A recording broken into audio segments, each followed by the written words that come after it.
Alright guys, welcome back to some more Umineko When They Cry.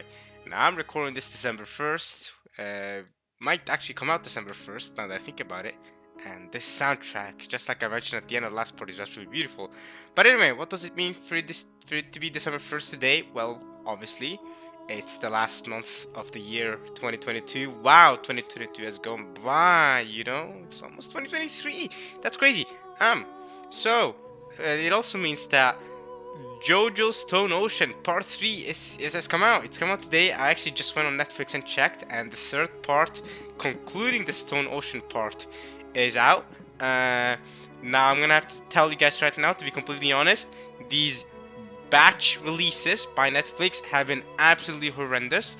I'm gonna need to find the time to binge the rest of Part 2 actually, because I haven't finished binging Part 2 yet. And then I need to find the time to binge Part 3. So that's just great. That's fantastic. That's just fantastic how they do batch releases instead of weekly releases. I am actually annoyed by that. Hopefully by the time Part 7 comes out, which is labeled by many as the best JoJo part. I haven't read the manga, by the way, so I don't know. But many consider Part 7 to be the best part. Hopefully Netflix, if Netflix is the one controlling JoJo at that point, when Part 7 eventually gets animated, which will be in a few years' time, maybe. I mean, how long was the break between Part 5 and Part 6? Because I remember watching Part 5 with him when that was coming out. Part 5 ended in what? 2020, maybe? And Part 6, Part 1, the batteries from Netflix came out like a year and a half later, so we might have to wait until 2024 or something. I think we'll have to wait until 2024 before we get an announcement for Part 7, the anime. But hopefully by then, Netflix will have learned their lesson and not do batch releases, because that has really ruined the hype for Part 6, unfortunately. Even though I think Part 6 has been really, really good. I haven't finished watching it, I'm only halfway through Part 2. Part 6, Part 2. You see, this is the problem with the batch releases. Now I have to call the batches within the parts as parts themselves. That's the problem. But yeah, anyway, now that I'm done with that small little rant right there, let's recap what happened in the last part in Umineko, and then we'll continue going. So last part we got to see a little bit of Natsui baby speak. Well, I mean, her being able to convince herself, along with Beato, that she is sinless, because the servant and the child that was given to her by Kinzo died in an accident. And it definitely was not Natsui's fault. She is totally sinless, according to Beato, in her delusions. So, yeah, that happened. And otherwise, we had Battler finally returning to the guest house at 3 a.m. And I'm not gonna forget how he remembered how his dad told him that he was going to reveal a secret about Battler's birth that is probably going to lead to him being murdered for some reason. So we had that little thing with Rudolph. I don't know how he knows so much. What does Rudolph know? How does he know that he's going to be murdered? In fact, him telling Battler that he's going to tell him something might lead him to be murdered in the first Twilight. So maybe he should have told Battler then and there about his birth. But hey, that's just me. And then lastly, at the end of last part, we got Lambda and Bern laughing at Beato because she doesn't get as important of a role this episode as in previous episodes. Now she's just stuck being one of Natsui's illusions rather than having this vital role of killing people, I think. I think that's what they're trying to say, is that she's not the one killing people anymore, or at least she's not the one being perceived that way. Now she's just stuck in Natsui's illusion. Maybe, I don't really know how to interpret what they're saying, but they did say that the golden witch of Rokkenjima is not as important or something like that this episode. So we'll see what that means, whether the culprit isn't going to be the one murdering because Battler has solved the riddle or not, like I was suspecting maybe. We'll see what it means. We'll see once the first Twilight does come to pass. But yeah, and now Battler's thinking of Beato after that little discussion. So here we go, let's continue. This will be a most horrible game. On the surface, it does look very similar to the usual tales. However, there is no respect given to the true main characters of this tale. This is supposed to be the tale to which the Golden Witch Beatrice invited Ushiroma Battler. However, the host has been lost, and there is no longer a guest. With both inviter and invitee now gone, only the host, only the worst kind of tale remains. Yeah, they did mention how they're going to Virgil mentioned how they're absolutely going to ruin this tale between Beato and Battler, so. Welcome to the 5th game. End of the Golden Witch. Now I see why this episode is called End of the Golden Witch. Okay, it's starting to make more sense now. Welcome to a party with neither host nor guests, hijacked by wicked witches. Wicked witches. That sounds nice, actually. Wicked witches. That sounds like some, you know, a book you could write. Wicked witches. I don't know. I don't know. We'll move on.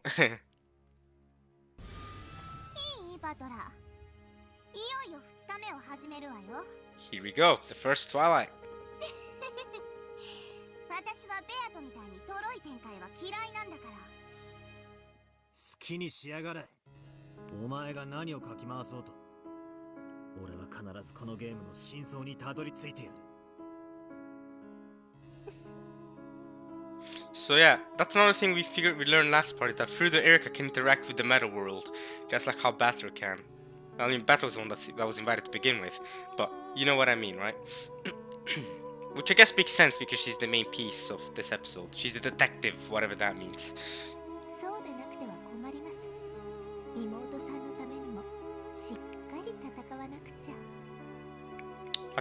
Again, under every sentence that Erica says lies a sinister, like, sadistic undertone to it. Oh, as you must, for the sake of your little sister, if nothing else. There's a little bit of a... And her smile, too, it's like... Dude, she's sadistic. Birdcastle, what have you given birth to? Yeah, Battler's not having that.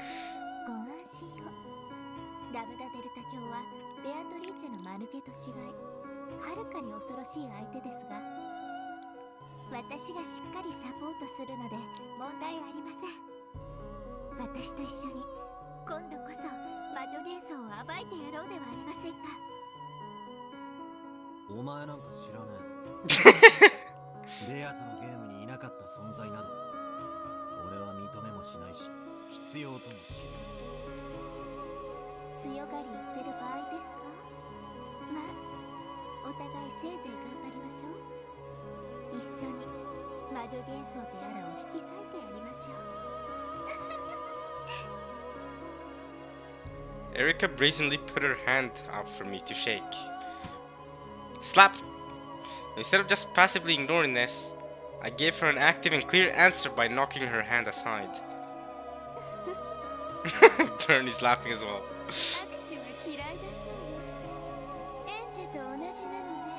Just like Angie? Hey, don't mention my sister now. Come on now.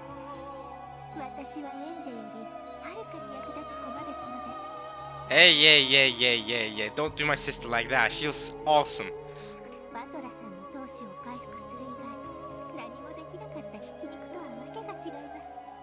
Okay. I'm not gonna get provoked by this. Alright? Come on, Battler. You're better than to get provoked by that. Come on now. I mean, no, you're not. You've shown to me that you're not, but I hope you're not this time.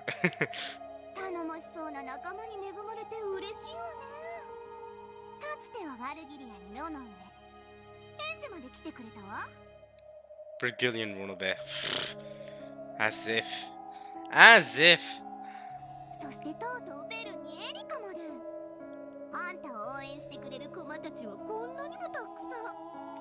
Well, I always had Burn though. Erica may be new, but I always had Burn on my side.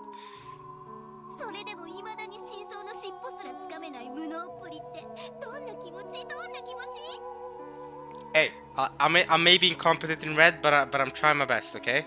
I'm trying my best.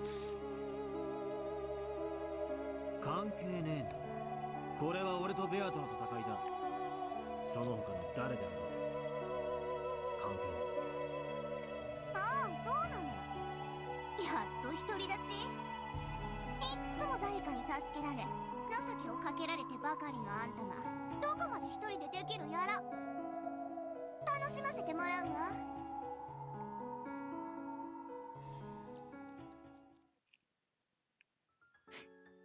取り戻すぜ。これは俺たちのゲームだ。お前たちはお呼びじゃね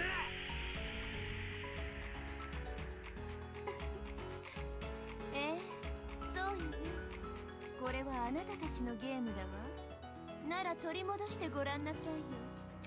手加減だらけだったベアとのゲームさえ勝てなかったあんたが誰の助けもなく一切の容赦のないラムダのゲームをどこまで戦えるのか。ではお目覚めなさい後ろ宮バトラー。ようこそ10月5日の朝へ。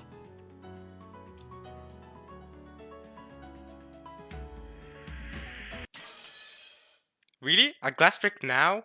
I could have ended this last part.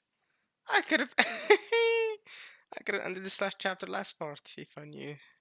Oh well. Sunday, October 5th, 1956, the second day, morning of tragedy. It's 7 a.m. Okay. Morning of tragedy. Was it someone's alarm clock? A repetitive electronic beeping noise filled the room. Battler, who had gone to bed late and hadn't had anywhere near enough sleep yet, covered his head in his blanket and waited for someone to turn off the alarm. But no matter how much time passed, the beeping didn't stop. I see. The point of an alarm clock isn't just to be loud enough to wake you, but to be annoying enough to keep you from wanting to fall back asleep. Yeah, that line hurts, but it's true. Hey, guys, the alarm's going off. Make it stop, please. Why does Battler sound... Yeah, I'm not gonna finish that sentence. Why do you always sound so annoyed when first waking up? Well, it does make sense. After all, we're still sleepy and in a bad mood. However, there was absolutely no sign that my annoyed voice had caused anyone to turn over in their sleep, much less crawl out of bed to stop the alarm. Letting out a deep sigh, I flung the covers off me and got up. With the shutters down on the windows, there was almost no light getting in, and the room was as dim as it had been earlier. Though even if the shutters hadn't been down, there's no way that this dull weather would have let in enough sun to make this a pleasant morning. It's 7 a.m, right? So Battler has had about 4 hours of sleep. Yeah, that's definitely not enough. I'd be tired as hell if I was him as well. So again, we can again, I've actually discussed with someone in the comment section about this, about how I choose not to trust everything that Battler sees because of, you know, he could be remembering things wrong. Because I don't think Battler has any reason to lie, but maybe he could remember things wrong. Maybe he could be, you know, maybe he's tired from the stress of the family conference and it's getting to him. Now we can add on the fact that he's only slept for 4 hours here to that drowsiness, that maybe he's remembering things wrong, and maybe that's causing us to see stuff that never really happened, or see things that happened but differently. So I'm going into this with the mindset of take everything with a grain of salt. You know, I'm not just gonna blindly trust everything that I'm shown. But that doesn't mean that what I'm shown doesn't have any meaning, right? It obviously has meaning, but I'm supposed to kind of work out what the meaning is based on what we're shown. So that's basically the mindset I'm going with here. My cousins were still wrapped up in their beds, sound asleep and taking no notice whatsoever of that beeping. Normally, once any one person gets up, the others tend to automatically follow. Annoyed that the law of consecutive summer camp awakenings that had... what is that name, by the way? Law of consecutive summer camp awakenings that I'd come up with had just been broken. I drowsily searched for the source of the sound. Summer camp. Is it even it's fall? It's autumn right now. It's not his favorite season. It's October. It's October 5th. The first 6 people have died already. I could hear it coming from a wristwatch set on a table. Judging by the style of the watch, it was probably Joe Johnny Keys. Taking a random guess, I pushed a small button on the side of it and the sound stopped. Apparently, it had been set for 7 in the morning. Is it already 7? Sorry, but I really don't feel like I slept at all. Playing cards had been left on the table as though they had stopped playing mid-game. The game looked like sevens.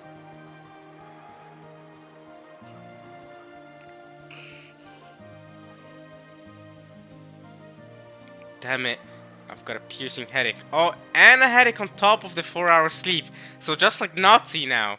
Just saying, Nazi's the one with the headaches and she's the one seeing all the illusions of all the witches. So, I'm just saying. What the hell was all that last night? And also, another thing to remember is that Battler wasn't in control of his piece before the first Twilight. It was Burncastle. And through the Erica in a way. So that's another thing to remember. Bat was only in control of his piece. That's something to add up when it comes to trying to show that when it comes to trying to trust what Battler saw at the start of the episode. Just saying. That mountain of gold and the subsequent argument between our parents. It all feels like a bad dream. Bakabakashi. Breakfast normally starts at 8. Now isn't a bad time to start getting up and getting dressed. Although you're already dressed, mate. You went to sleep dressed, didn't you? You didn't even brush your teeth when you went to sleep. Alright, now that you're awake, brush your teeth now. Perfect time. The adults probably won't argue in front of us cousins. In that case, I think I'll stay with my cousins all day long. I'm sure they'll be able to keep me away from all that annoying talk about the gold and being the successor and all. In fact, I should have done that in the first place. I slept with my clothes on last night, too, so I'm drenched in sweat. Gross. Yeah, that's bad, mate. I guess I'll take a shower. Good idea. I'm sure the others want to too. At this age, it's embarrassing to wake them by shaking their shoulders. If I turn the TV on, everyone will probably wake up. Well, let's at least turn the lights on for now. Is that actually considered embarrassing, by the way? To shake people's shoulders from waking them up? That's still common practice for me, and at least with the people I've lived with. You know, when I'm not currently living with my family, but whenever I go back during holidays to live with my family, if I don't wake someone up, I still shake their shoulders. You know, even siblings or whatever of similar age, I just shake shoulders. Easy enough. Although that really happens where I need to wake someone up. That's rarely happens, but I don't know why that's an embarrassing thing to do. I'll be honest. This is the first time I've heard of this. But hey, maybe other people have different experiences. I don't know. Let's at least turn the lights on for now. Yeah, okay. In this dim light, with the quiet sound of the continuing wind and rain, it really doesn't feel like morning's come yet.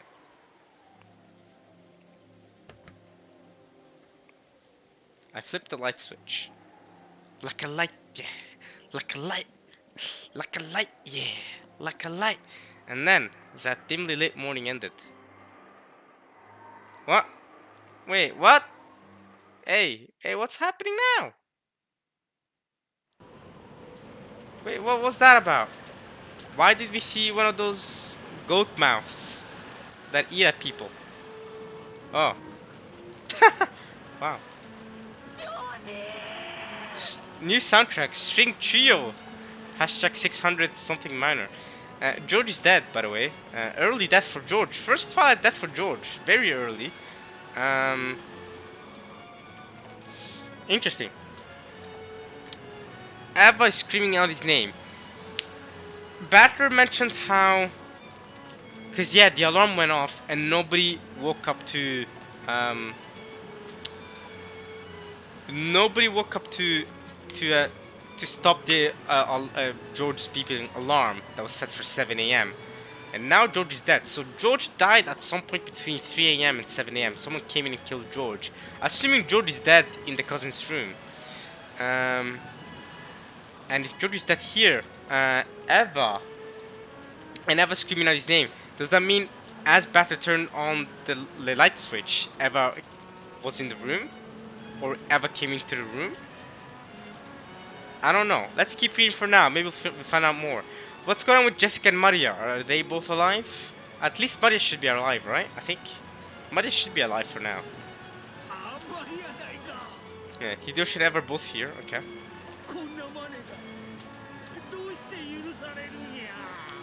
So both parents survived the first Twilight, but their child died. Yeah, this is looking really bad for Nazi, by the way.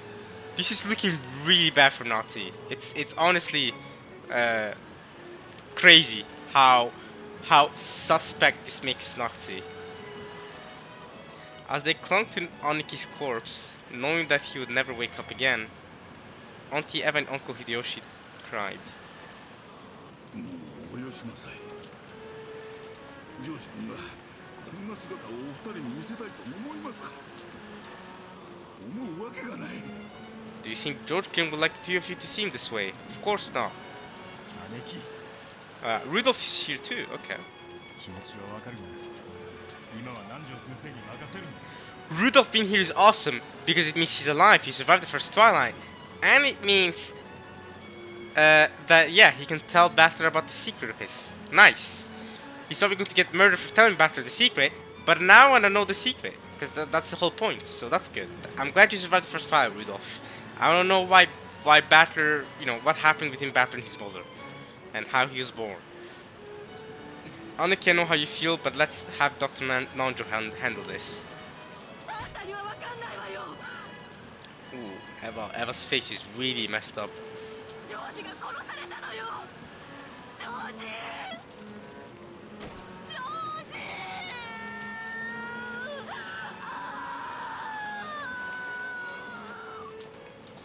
Yeah, this is going to be very bad in terms of for Nazi, now that I think about it. Because now, Fruder Erika is about to call Nazi out for being the culprit, and Fruder Erika was the one that solved the riddle, so they know she's smart, they know she can do smart things. They're probably going to believe her when it comes to that. Nazi has no alibi.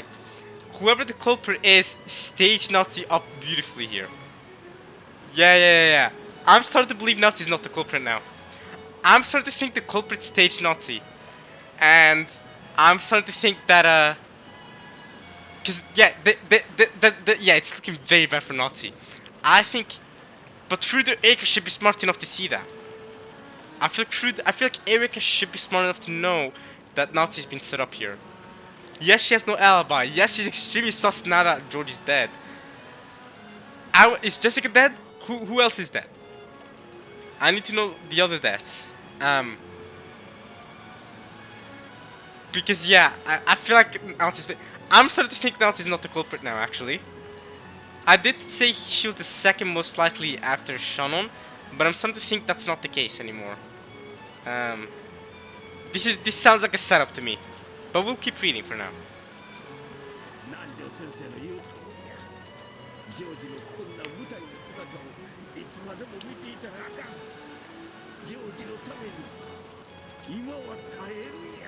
We've got to hold back for now. And Eva, by the way, is done for. Eva is done for. Remember how Eva acted post episode 3 with Angie? Once her husband and son died? Imagine how Eva's going to act from here on out, now that her son is dead. So, from here on out, between now and whenever Eva dies this episode, she's going to be deranged. I bet Eva's going to be extremely deranged this entire episode from here on out.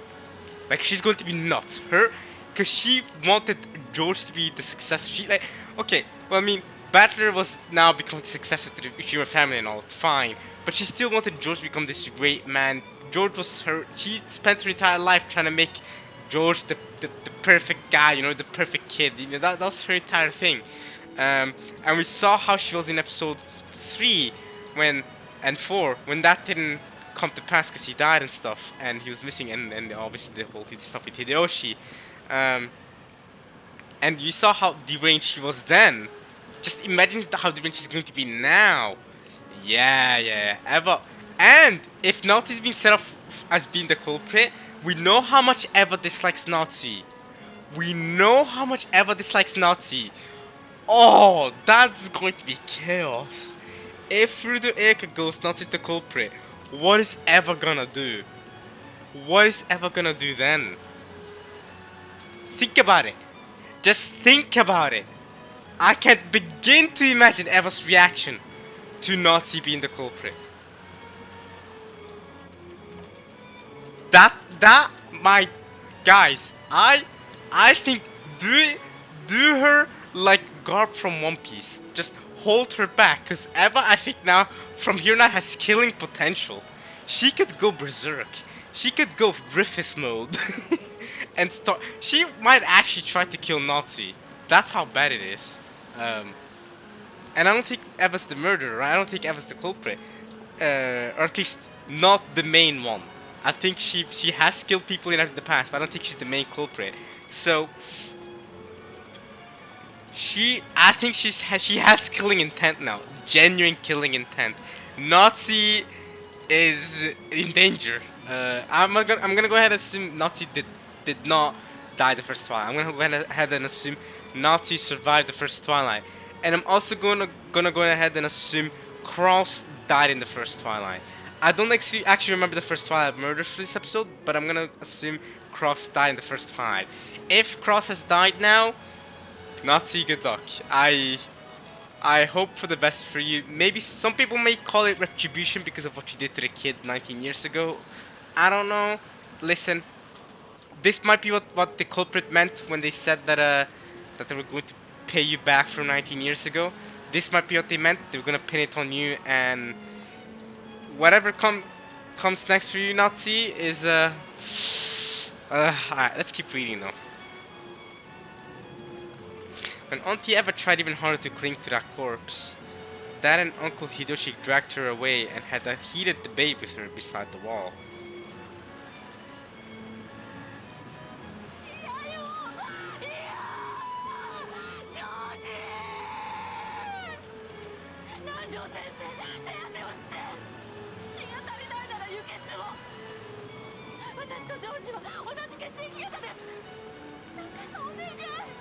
George and I are the same blood type. Let's go. I'm afraid it's too late, Eva.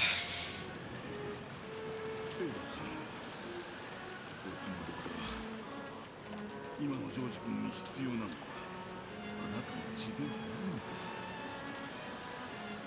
Dr. Nonjo shook his head slightly, then nodded across to where I stood. I softly pulled the blanket up and covered George Oniki's body. His throat had been split wide open. The wound was probably larger and deeper than his mouth. Did it look like a clean and neat corpse now that his neck was at least covered? Of course not. The large amount of blood that had spilled from the wound stained the bed a horrible dark red. And even covering him with the blanket couldn't hide the blood that had poured out. So if Shaman's the culprit, by the way, she just killed her lover. So I'm just saying. Alright. Or Kanon. I mean, but if Jessica's dead, then Kanon would have killed his lover. So, and I do think Kanon is involved. So Shan is a bit more of an iffy, but I think Kanon is involved for sure. Alright, and even covering. After all, there were large dark red stains on the blanket too, so that even once he was covered with it, the gruesomeness of the body was still being thrust in our faces. So I stripped the blankets off my bed and placed one on top. But I only had 2 blankets, so if I covered just one more body, I won't be able to cover any more. Yeah. So how did things happen? Did Battler wake up? You know, turn off George's clock, turn on the lights, see George's dead body, then go to the other rooms in the guest house and tell people, yo, by the way, look, George is dead? How did things happen? I'm confused. Feeling pity for the ones I couldn't cover. For some reason, in spite of the situation, I muttered, don't complain about not getting the same as everyone else inside my head. Wait, what? I did not understand that sentence. Feeling pity for the ones I couldn't cover. For some reason, in spite of the situation, I muttered, don't complain about not getting the same as everyone else inside my head.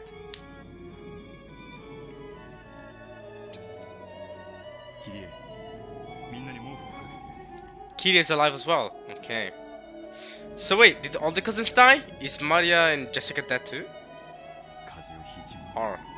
Are Maria and Jessica dead too? Pull their blankets over them, they'll catch a cold. Sure. Kirie's son and I covered the bodies with their blankets in the same way as George Oniki's. Alright, they're just saying other bodies, they're still not confirming to us which bodies we're talking about. So that they wouldn't have to suffer the indignity of having their terrible wounds exposed like this anymore. In one bed rested Jessica. Rest in peace, Jessica. Jessica was exactly the same as George Oniki, though she appeared to be resting quietly in the bed. Her throat had been sliced deep and the wound lay open in a brutal way. And Maria was the same. Rest in peace, Maria. Not only Maria, there was one more victim. Lying on the same bed, sleeping alongside her, was Auntie Rosa. Rest in peace, Rosa! George Oniki, Jessica, Maria, and Auntie Rosa. In this room were 4 people who had been killed, their throats sliced open. So, there are obviously 2 things I'm wondering now. For one, were they already dead when Battler came back to this room at 3 AM? That is the first question. And maybe Battler didn't even notice them because he was so tired he went straight to sleep.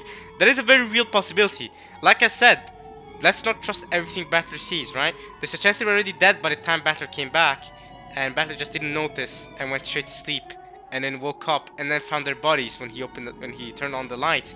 Then he went to get the rest of the family to check out on their bodies. That's one possibility. The other possibility is that I guess Battler woke up, then went on to the rest of the family when he turned off the alarm clock from George's clock and opened the lights. Because I'm gonna go ahead and assume Evan, Hideyoshi, and Rudolph and everyone else wasn't already in the room when Battler woke up, right? I'm gonna assume that Battler called out to everyone after he woke up, right? That's been left kind of vague though, I don't really know. But I'm gonna assume that's what happened, even though it's vague. They've probably been like that since last night. And they came back to the room completely ignorant. Okay, snuggled under the covers and fell asleep right next to him. That's what I mean, that's what I mean. There's a chance, that's what I was thinking, is that there's a chance Battler didn't notice that they were dead to begin with, because it was dark inside. He just entered the room, went to sleep, they were dead the entire time, but Battler didn't even notice. But I guess, wouldn't you smell the blood? But I guess the smell, I guess Battler's so tired he couldn't be bothered trying to, you know, noticing that there's a weird smell of blood. Surely the blood smell or the dead corpse smell, surely that smell to the point where you'd notice, hey, something's off, maybe. I don't know. Hey, listen, I don't know much about how.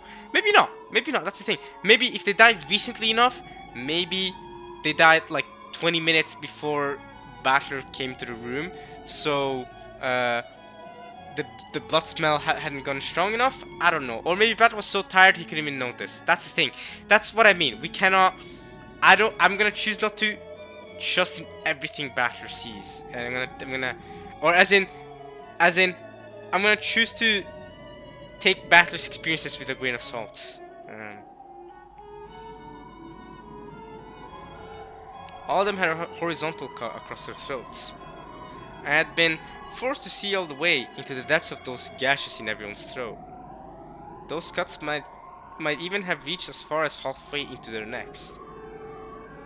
If you tried to open one up, you'd probably be able to see the gash reached all the way to the bone. The gash reached all the way to the bone.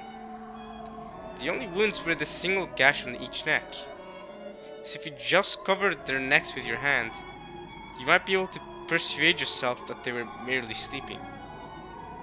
But even so, this frighteningly deep wound was incredibly gruesome. There's no such thing as clean or dirty ways of killing. All methods of killing are equally brutal. But even so, this was incredibly brutal. And there was one more thing which adorned these brutal murders to make them even more unsettling. Maria dying early is interesting. This is the first time Maria's died in the first Twilight, right? But it's also the first time George has died in the first Twilight.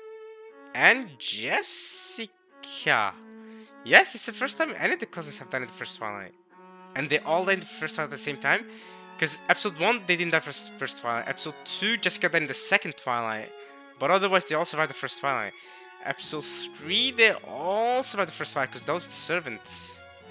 Episode 4, they also all survived the first Twilight. So it's the first episode where they all survived the first Twilight. Where 3 of them died in the first Twilight. Obviously not Battler because Battler is the target to keep alive. So, yeah.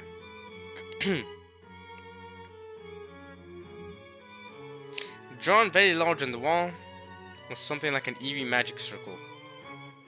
It was drawn in a bright red paint which looked like blood, making it look as though some disturbing ritual had taken place in this room, with the 4 of them offered as human sacrifices. However, none of us were paying it any attention.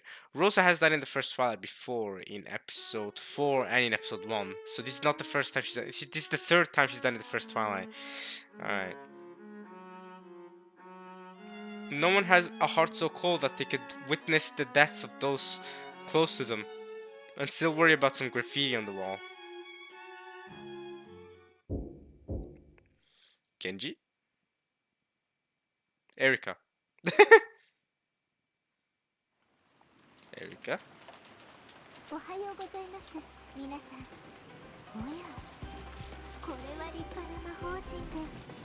Alright, that's the first thing she takes note of. Oh, what a wonderful magic circle. Good morning, everyone. The girl who bragged that she drew more pleasure from the process of exposing the truth than what am I reading right now? That she drew more pleasure from the process of exposing the truth than from the truth itself? And who went so far as to call herself an intellectual rapist appeared in the hall. I still can't get over that intellectual rapist part, but hey, whatever. When she saw the extraordinarily creepy magic circle in this gruesome... I can't read, y'all! When she saw the extraordinarily creepy magic circle in this gruesome room, I heard that what was unmistakably a sigh of admiration escape her lips. Ugh.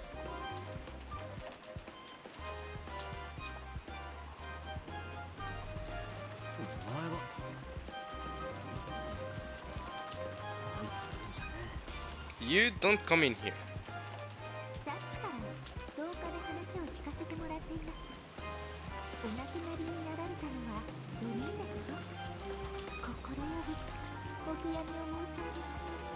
Allow me to express my sincere condolences. Yeah. Now, 2 more people should have died by now. I'm gonna be willing to bet Cross was one of them, and there's another one added to that because 6 people died in the first Twilight. On Erika's face, no, that's not it. It was in her eyes. In Erika's eyes, I could see a shameless smile that was hard to describe. She found this entertaining. She found the outbreak of a crime entertaining. It was like the smile of a kid waiting in the wings at a school play, moments before she was due to come on stage.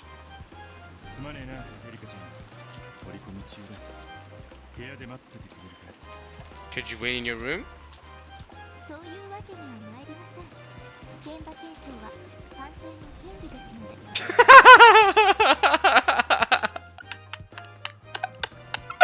Yo! Erika's a boss mode. I'm afraid not. Is the detective's right to investigate this scene? What are you on about? I'm afraid not. I'm the detective. I get to investigate. What? What does that mean? Alright, anyway, before we continue, I want to check the character files. For the 4 that just died, let's check their character files. Before we continue on with Erica being an absolute boss girl. I'm the detective, so I get to investigate the scene. Alright. So, Jessica. Corpse discovered in the cousin's stream on the upper floor of the guest house. The direct cause of death is unknown, but her neck was sliced open by a sharp blade. The wound was deep enough that anyone could easily confirm her death with absolute certainty. Same thing, and same thing. Coolio.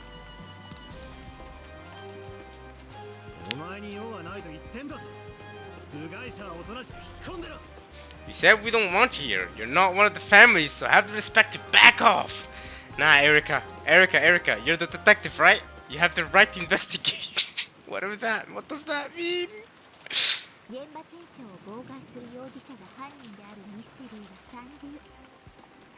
Oh!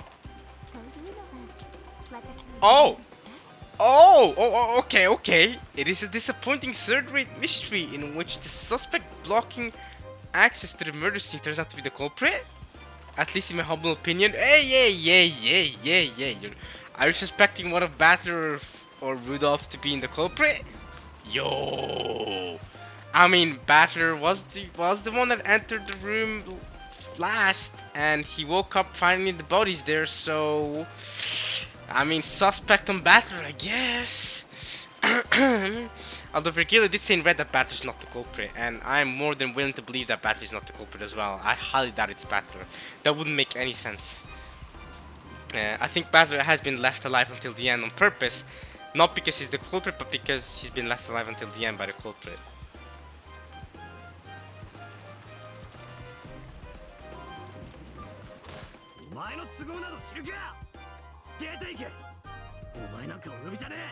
No one needs you here. Get out! Battler's getting angry.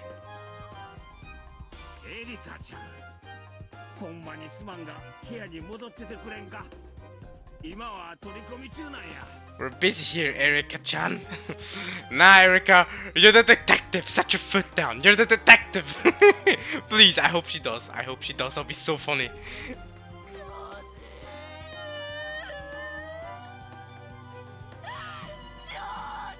That's kind of messed up.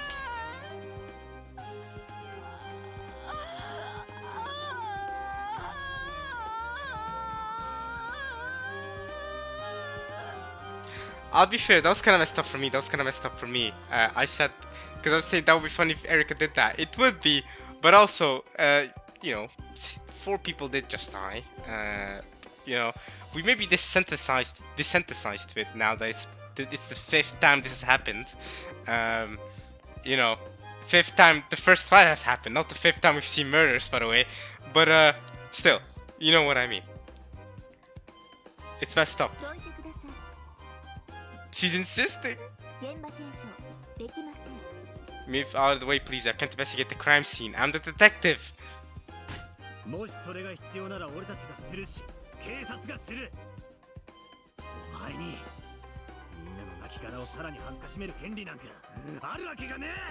Like hell, you have the right to defile their bodies even further. Hey, Battler. Let's be fair. She carried you to find the gold. Alright? You're the successor because of her. Alright?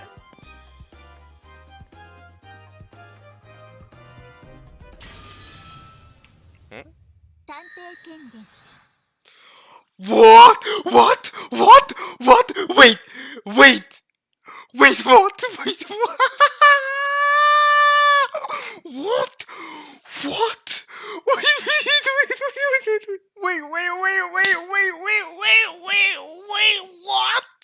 What? Look at Battler's face! Even Battler can't believe it!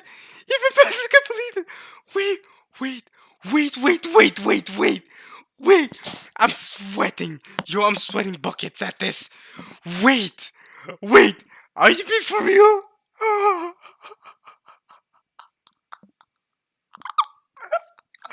Wait! No way, bro! No!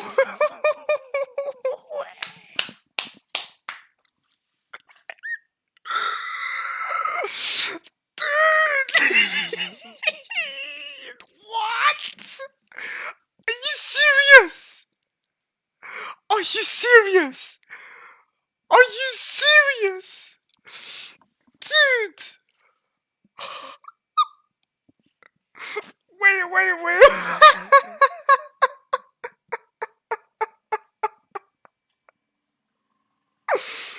Hey, yo! Dude! What? Yo! Yo, there are so many things to talk about right now. Wait. I can't believe this. Look at her face. Look at her face, yo. Oh my god. I can't believe my eyes right now. Detective's authority in red. So first things first. This girl, Furudo Erika, is using a red truth. She's using a red truth in the human world. What? You can do that? This is the first time anyone's ever done that. She's using a red truth? Not in the meta world?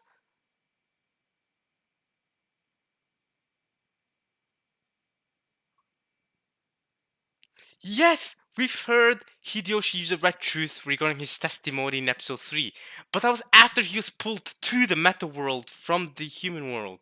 This is different. She's straight up in the human world, existing in the human world, pointing her finger, going, Detective's authority, in red, in the human world! Unbelievable. Unbelievable. Absolutely unbelievable. I am shocked. But even more than that, to continue off that, she's going to get authority from this, by the way. This red truth will actually allow her authority. Dude, she's a boss. Fruda Erika's a boss. She's a boss. She's a boss. She's she's going to enter this room. She's about to enter this room. Everyone's gonna be like, you know what? She said it in everybody. Rudolph, Hideyoshi, Eva, pack it in. Nanjo, pack it in. Let her enter the room. She said it in red. They're all gonna pack it in. She said it in red. She can enter the room now. What? Detective's authority in red. In red, yo. She's gonna force them to give her access. Wow. Wow. I I I can't believe my eyes right now. Detective's authority. 探偵は全ての現場を検証する権利を持つ。 Wow. そこをどきなさい。後ろ宮バトラー。 She said move out the way in red, yo! In red! これは人間側に認められたゲームの正当な権利よ。 This is my legitimate right within the game as granted to the human side? What is she on about? In red? She's breaking all sorts of walls. How does she in the human world know about this human side in the game? How does she know about any of this? How is she talking like this? How is any of this working? What? This is the wildest red truth ever. Well, your incompetent is a very wild red truth. I'm never forgetting that. But this is still very wild. This is my legitimate right within the game as granted to the human side. Move out the way, Ushima Battler. Detective's authority. Yo, I'm gonna laugh so much while writing down this red truth once this part is over. I'm gonna write it down. I'm going to be like, yo, I can't believe it. I can't believe it. I can't believe it. I can't believe it. I can't believe it. I can't believe my eyes right now. Alright, let's continue. Those words, which seemed to be utterly ridiculous at first, you think? Were words of power that had come from a world much higher than theirs. That's insane! She's going to be granted access to and everything, I'm sure of it. She's a boss. She's a boss girl. She ain't letting anyone stop her. Detective's authority. Those words are gonna stick with me. Yo, Erica, from now on, you better do that often. Detective's authority. If it's Phoenix Wright, you know, repetition requested. Kind of like that, Phoenix Wright. It does feel like a Phoenix Wright reference, but yeah. Oh, I should play Phoenix Wright on my channel as well. If I ever get the chance to, I will. Anyway, I've never played Phoenix Wright in my life before, by the way. I barely know anything about the games, but I do know some references here and there. Anyway, Bat was thrown back by an unseen power and landed on his butt. Hey, yo, Battler, take the L! Bat was thrown his back by an unseen power? Unbelievable. Unbelievable. The Red Truth has such power. She just gets granted access. Struck silent by Erica's quiet intensity and the bizarre, suffocating atmosphere, nobody was able to prevent her from entering the room. That's crazy. This scene is crazy. Smile is Surah. ご安心を。死者の尊厳を侵すことが目的ではありませんので。別に喉の切り口なんておぞましいもの覗きたくありませんし。I'm just here to look at the magic circle and try to find out the meaning of it. 私が知りたいのはもっと別のことです。What I wish to ascertain is something completely different. つまり、この殺人を誰が行ったかです。南條先生、それから皆さん、特に第一発見者のバトラさん、いろいろとお尋ねしたいことがありますので、ご協力をお願いします。Hey yo, they're gonna try. I hope this is what happens. They try to deny her, and she goes, "Detective's authority, you will answer my questions." Hey yo, she's a menace. Yo. Burnt Castle, what have you unleashed to the human world? You've unleashed a menace, yo. I was not prepared. I did not know what to expect from Erica when she was first introduced. This is something else. Yo. だからどんな権限があってだよ。私が探偵だ。Are you listening? What gives you the right? Glass break, meta world? Because I am the detective. I'm gonna try to do the most girlish voice I can make while being Burnt Castle. Because I am the detective. I can't do the voice, but man, does it sound gorgeous. Oh, I am the detective. You will listen to me. Heed my words. Answer my questions, and you will. Detective's authority. Ratner couldn't argue against this incomprehensible nonsense. What do you mean? This makes perfect sense. No, he wasn't permitted to argue. It was a restriction placed on pieces.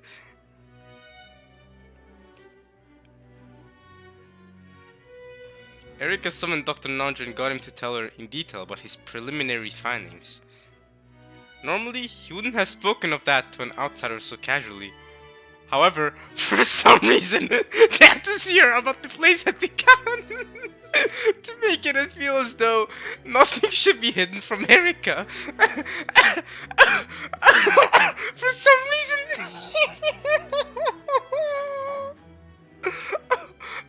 Detective's authority! This is the best thing ever, yo. She's a menace. Because I am the detective.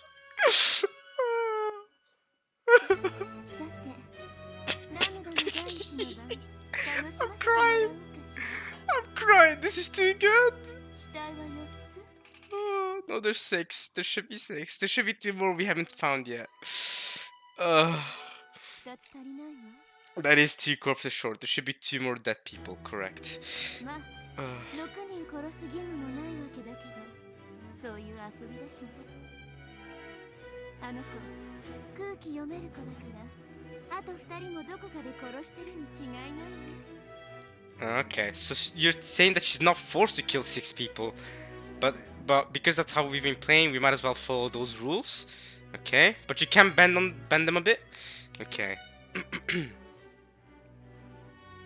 I'm gonna go ahead and assume Cross is dead somewhere, and maybe one of the servants was killed as well. Maybe Gora is dead along with Cross. There's a magic circle on the wall represent. No wait, Goro's not in the mansion. Is in the guest house. Who was in the mansion? Genji might be dead as well then, or one of Kanon or Shannon might be dead. Yeah, I'm gonna go ahead and assume Goro and Kumasawa are alive too. But maybe I'm wrong. But I do think Cross is dead. There's a magic circle on the wall representing the first Twilight, similar to the ones in Beato's games. That girl talks big, but I wonder just how closely she can imitate Beato.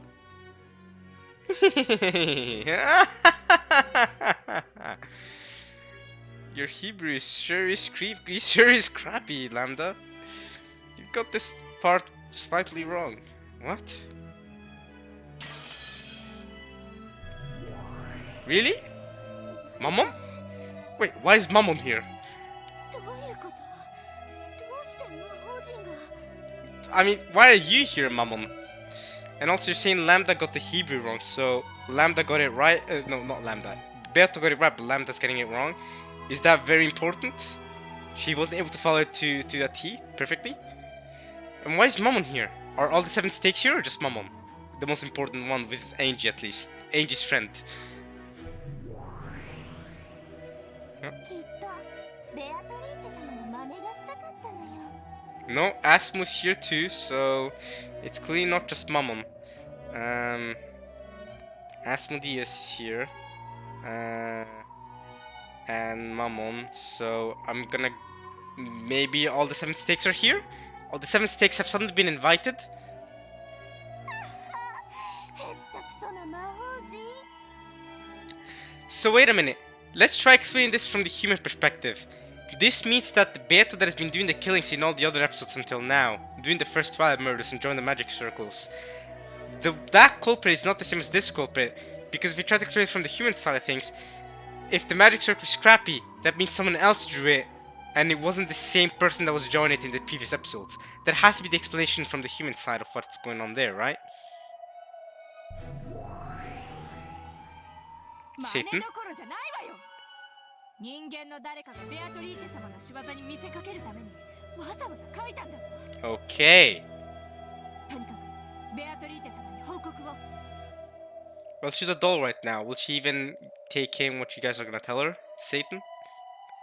So, someone's trying to imitate Beato, or try to act like they're Beato, even though they're not Beato. Does that mean that the culprit has changed? Ooh. So the culprit has changed from episodes. That would make sense, because the culprit's Beato's goal was to have Battler solve the riddle. And now that Battler's done it, he's succeeded. So the culprit from here on out should be someone other than Beato, right? Because Beato's goal of having Battler find out the goal is fulfilled? ゴールドスミスの秘密を守る仕事だけでもお腹いっぱいなのに迷惑な話ね。でも全然美しくない殺人だわ。 That's another thing. Right, the 7 stakes weren't using these murders. Their throats were sliced open, were split open, right? It was not like the typical murders where you have a stake gouged into someone's forehead. This is different. 別に密室でもないし不可能犯罪でもない。こんな無様な殺人ベアトリーチェ様に全然ふさわしくないわ。 You're right. There's nothing possible about it. You're right. It is very different than how the murderer has done it up until now in previous episodes. I do think there's been a murderer switch. The person who's doing these murders is probably different than the one who was doing the murders in the other episodes. That makes sense. It could be just the way of Lambda interpreting things, though, compared to how Beato was doing things. but I do think the murder might have changed here too. Because the stakes are no longer used and it's not a locked room no more. And the magic circle is crappy. Everything's all different. You're right. Maybe the culprit has changed. 古田エリカか。予期せぬ事件の予期せぬ女。そして19年前の予期せぬ男。気分はバトラーに解かれるし、今回のゲームは普段とまるで違う。Yeah. 何がどうなってる？ That's what it means to change game master. 行くわよ。 Let's go. はい、お姉さん。 Alright, they're gonna follow Satan. They're calling her One-sama even though she's not the oldest, but okay, she's the third sister. Third oldest.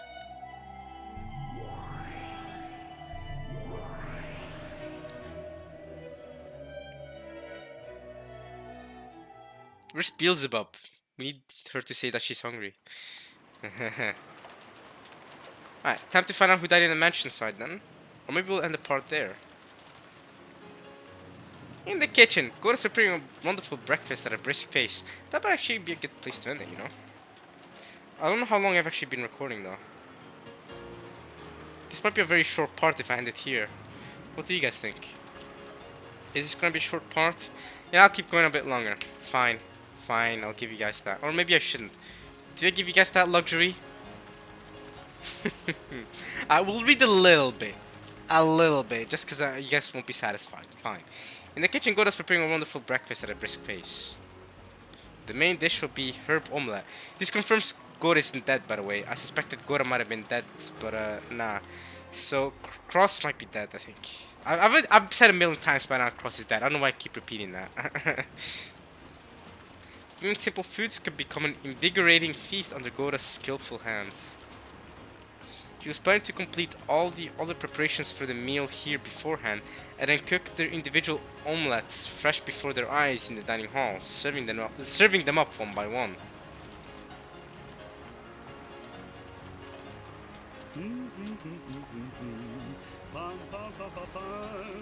Pan pan pan pan pan pan. Gora hummed as he continued his preparations in high spirits. Oh, Shannon's here too. She's alive. When Shannon, who was helping out, saw Gora like this, her mood also brightened. She arranged the salad in a neat little pattern and showed it to Gora.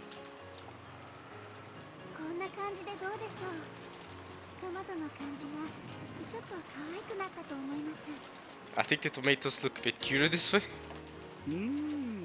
実に良いですよ。シャノンさんもなかなか分かってまいりましたね。You're really getting the hang of this, Shannon. Ah, look at that. They're humming together. That's nice. Great bonding time, even though two people should be dead in the same mansion that they're currently cooking in. They're having a great time. The two happy people gave each other a high five. Yay! We're happy. Everyone's happy. Nobody's dead. Shannon, who might have been part of the killings, is super happy as well. Well, actually, I say Shannon might have been part, but if the culprit has changed, then I guess if it used to be Shannon before, then it's not Shannon no more. Hey, that rhymed too. That's a good one. I meant that rhymed. Shannon didn't like Gora when he was sneaky, but she had no problems at all with him when he was cooking happily. She sometimes even thought it would have been nice if his contract hadn't included any jobs besides cooking.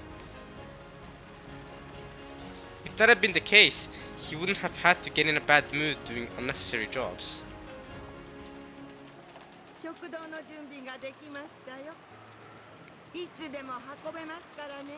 The dining hall is ready. You can carry it in whenever you want.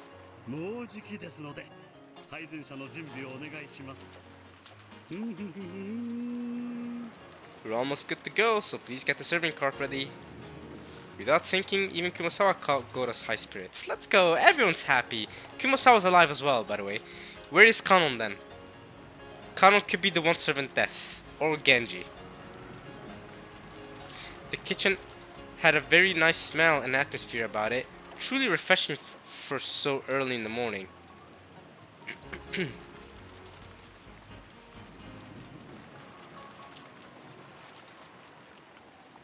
Kanon is alive too. Okay. Then Kanon came back in the usual bad mood he always had from the moment he woke up.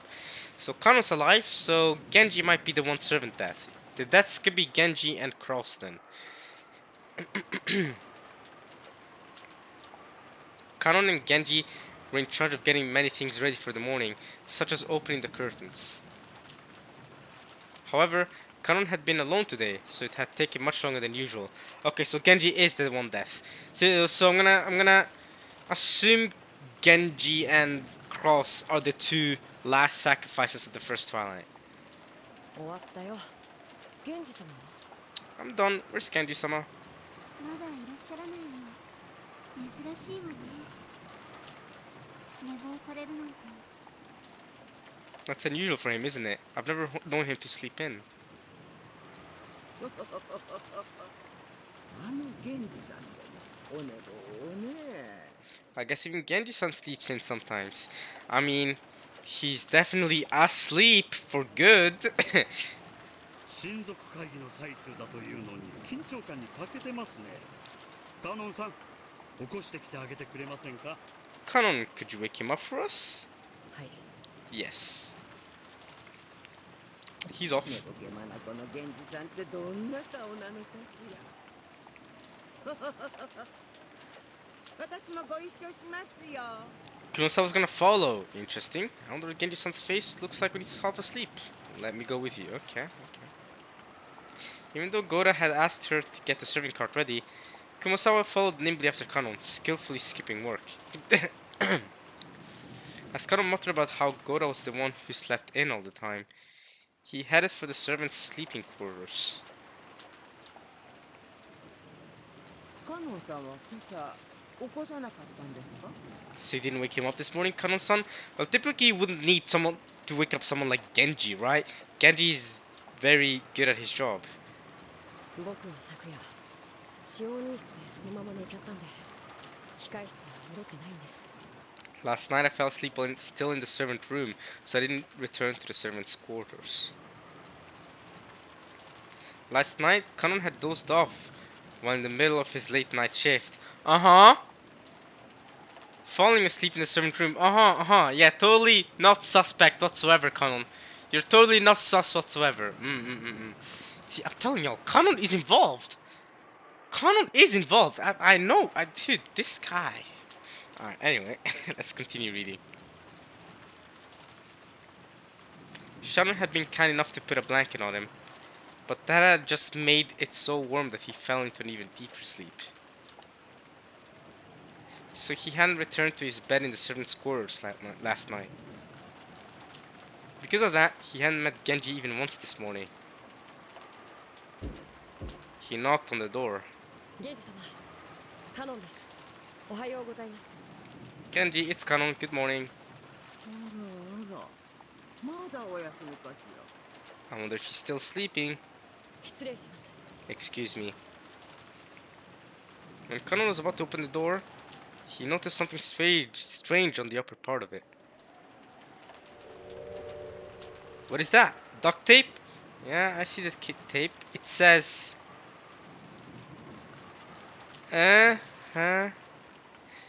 It almost looks like... Guys, is it just me, or does it look like it's saying Frederica Burncastle? It looks like it's saying Frederica Burncastle. Is someone signing in for Frederica Burncastle? Does someone want to say something to Burncastle? Frederica. Isn't that her name? Or something? I don't... Right? Which makes sense. Oh, Frederica. Frederica Burncastle. Frederica. Frudo Erika Burncastle. Oh, that's clever, you know. Frederica. Erika. Frudo. Frederica Burncastle. That works, you know. Frederica. I remember that being her name from Higurashi, right? From the end of Higurashi. Then you have Frudo Erika Burncastle. Frederica. You have Fruderica Burncastle. Fruderica Burncastle. It works, you know. It works. I don't know what it says up top though.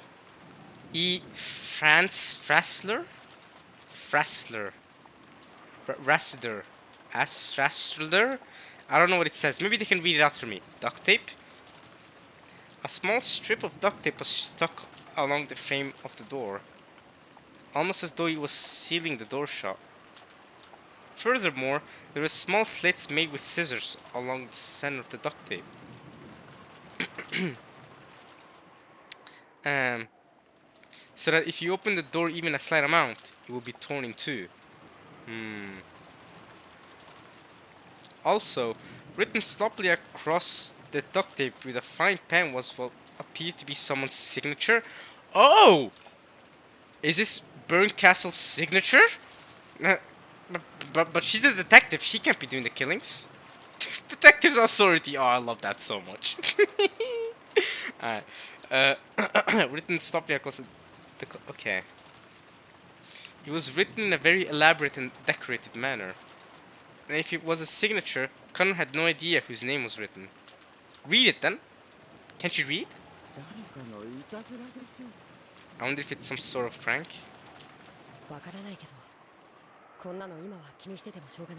I mean, there is. Don't tear the paper, please. Don't tear the paper. Another thing to remember, y'all. Another thing to remember. Kanon is the first person, just like in episode 1, when he found Hideyoshi and Eva's corpses, and eventually with Genji. Remember, Kanon is the first person to arrive at the crime scene here with Genji's body is, or maybe even Cross. Kanon is the first person to arrive. I'm just saying, if you don't think Kanon is sus enough, Kanon is the first person to get here. Yes, he's going along with Kumasawa, and Kumasawa may or may not be a suspect, a collaborator, an accomplice, if you will. But Kanon is... Genji-sama, excuse me. So you're just gonna tear the paper open, even though the paper could have information of who the signature, of who the person is. Okay. He opened the door, ripping the duct tape. Okay, do that. You do that, Kanon. Nothing particular happened when it was ripped, so the strange piece of duct tape was quickly forgotten.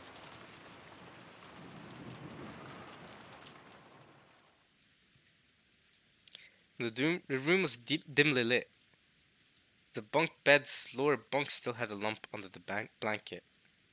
The bunk bed's lower bunk still had a lump under the blanket. I think this is a good place to end it. This is a good place to end it. They're about to find Genji's body, and there's going to be a whole shock about that. So I think we can leave it for next time. The whole Genji stuff. I was going to finish it a second ago anyway, but I want to give you guys a little bit of extra content. So there you go, 10 minutes extra content. Happy?